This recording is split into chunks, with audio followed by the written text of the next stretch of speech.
Hi, I'm Dave Ripley, Product Manager at Zipp.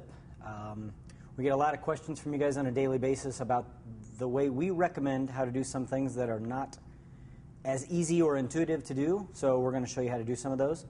The first of which today is how to mount a valve extender so that you are not fighting with it in transition on race morning or fighting with it after work when you got to get to the club ride. So as you can see, all this, everything I'm using is coming right straight out of the box, just as you would do on your own. So obviously first is get the tube out of the box. Get the cap and nut out of the way. You want to open the valve up to its full extent, as far as it'll go in the thread. When it reaches the top of those threads, give it a last little twist. Okay, and you're going to feel a small click, or grab it with a pair of needle nose pliers or something, and just pop that last little bit. What that's doing is that's locking that thread up on the top. That's going to keep this from threading back down just from vibration as you're riding, and keeping you from getting air in it after the fact. Another thing we recommend occasionally, if you have it, just for an insurance or safety measure, put a small dab of super glue right on the end of that threaded stud right up at the top, and that's going to keep this from backing back down on you, again, as you're riding. Okay. The second thing you're going to need is PTFE, or Teflon, or plumber's tape as it's commonly called. They come in several different thicknesses. Typically the thicker versions come in colors, a yellow or a pink. White's the most common, and it also is the thinnest.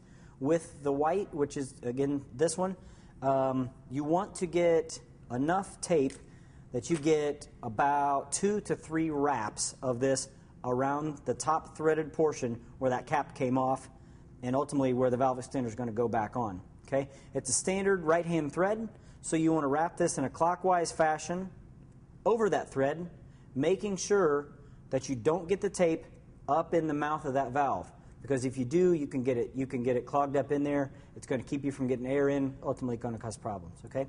Just hold it with your thumb up on that thread, wrap it over, and again, wrapping over in a clockwise fashion so that you get about 2 to 3 good wraps around the top of that thread.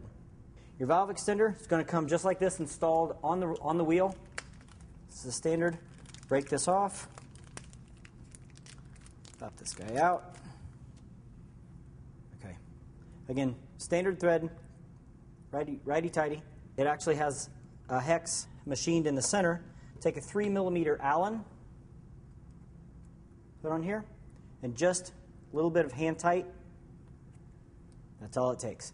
And now, when you have this installed and you go to air up from now on, as long as the tube's good and it's not punctured, you don't have to uninstall. Teflon tape's going to keep from leaking around these threads. You've got your valve open and fixed open, so it's not going to close down on you. All you need to do is air them up from this point on.